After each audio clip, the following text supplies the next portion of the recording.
Tails, you win. By the end of this story, you'll see why a handful of lucky breaks can beat a lifetime of small mistakes, why staying in the game matters more than being right every day, and how one calm summer on a quiet lake taught me to stop fearing failure. I'm Maya Chen, and I used to think every choice I made had to be perfect. The year I turned 35, I sat on the dock behind my parents' cabin in northern Michigan, watching the sun rise over still water and feeling like the biggest failure in the world. I'd started 3 side businesses in the last 8 years. The first sold handmade dog collars online, beautiful things nobody wanted to pay for. The second tried to teach people how to meal prep on a budget, but the app kept crashing and reviews roasted me nightly. The third was a pop-up espresso cart parked outside farmers' markets, killed by one bad inspection and a single health code fine. Each time I lost a few $1,000s, a chunk of pride, and a year of weekends.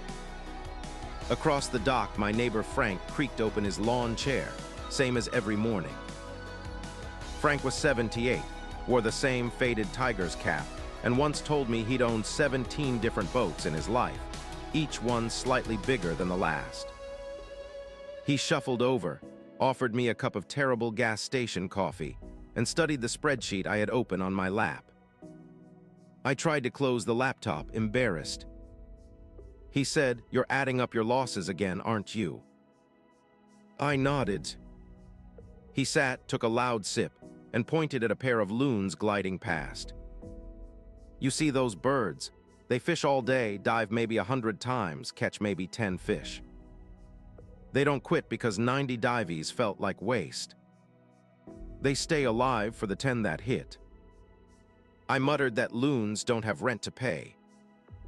Frank laughed so hard he nearly spilled his coffee. "Fair enough. But people aren't so different. Tell me, kiddo, how many times did you try?" I counted on my fingers. Dog collars meal app, espresso cart 3. He whistled. 3 tails, 0 heads. "That means you're due." I rolled my eyes.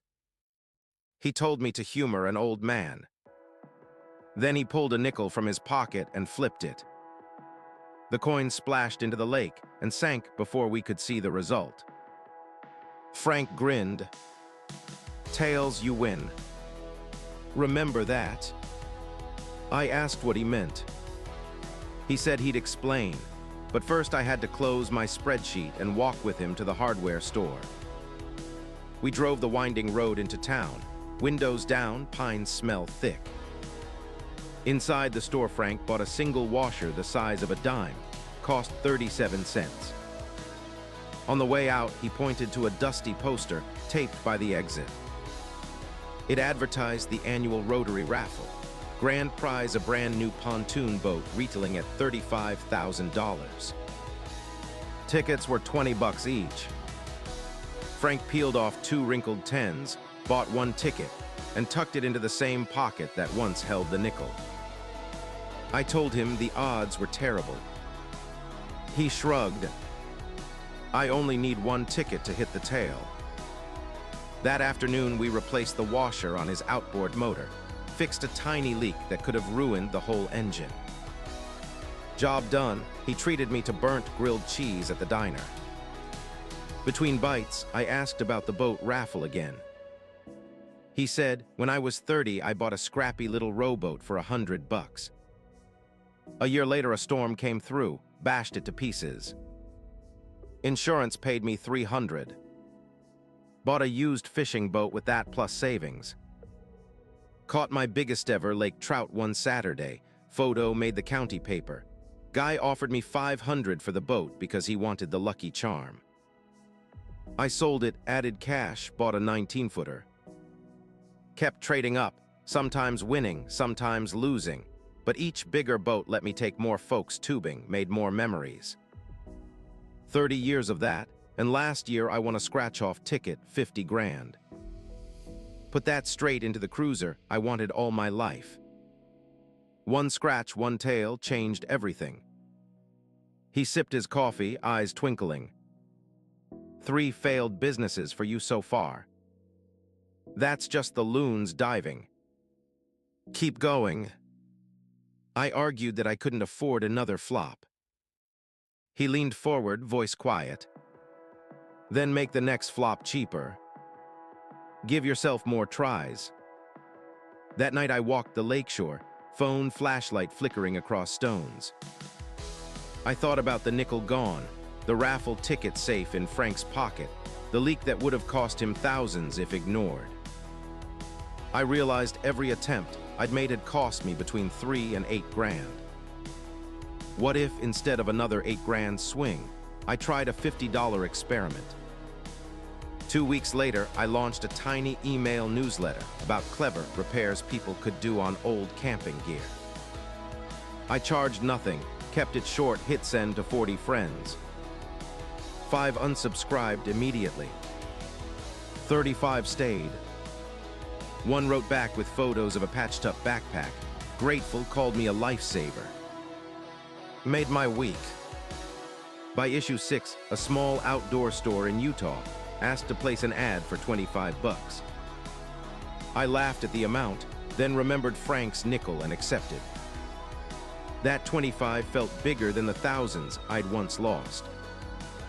Newsletter grew slowly, mistakes along the way. I sent broken links, misspelled gear names, lost another batch of readers each time. But every few weeks, one note hit a nerve, got forwarded, and 50 new people signed up. A year in, I had 3,000 readers and a waiting list for sponsors. One Monday, a gear company offered me 4 grand for a single issue takeover. I stared at the email, hands shaking. 4 grand was more than I'd lost on the dog collars. I accepted. They paid overnight. That single ad paid for my past 3 failures combined. Tails, you win. The next spring, Frank's pontoon raffle results were posted on the hardware store door. Grand prize winner. Frank Mitchell, ticket bought with 2 wrinkled 10s. He told me he'd been entering raffles for 40 years, mostly losing, never minding. Just needed one, he said, patting the gleaming new boat. We took it out at sunrise, lake glassy, engines purring. I told him about the $4,000 ad. He raised his coffee cup in salute. See, the math ain't about how many times you miss. It's about how long you stay ready for the one that hits. Years have passed since that sunrise cruise. The newsletter grew, diversified, let me hire help. Some months sponsors disappear, revenue dips, algorithms change, emails bounce. I still lose more rounds than I win. But when a big deal lands, it dwarfs the string of small failures. I keep a nickel on my desk now, always tails side up. When doubt creeps in, I remember the loons diving, Frank's washer, the raffle ticket, the 4 grand email. I remember that 3 tails don't predict the next flip. Summary: most of our choices will be ordinary, a few will be extraordinary, and the rare big wins pay for the many small losses. Keep your experiments cheap, stay in the game, and let time work the odds. You don't need to be right every time, you just need to keep flipping until the tail appears.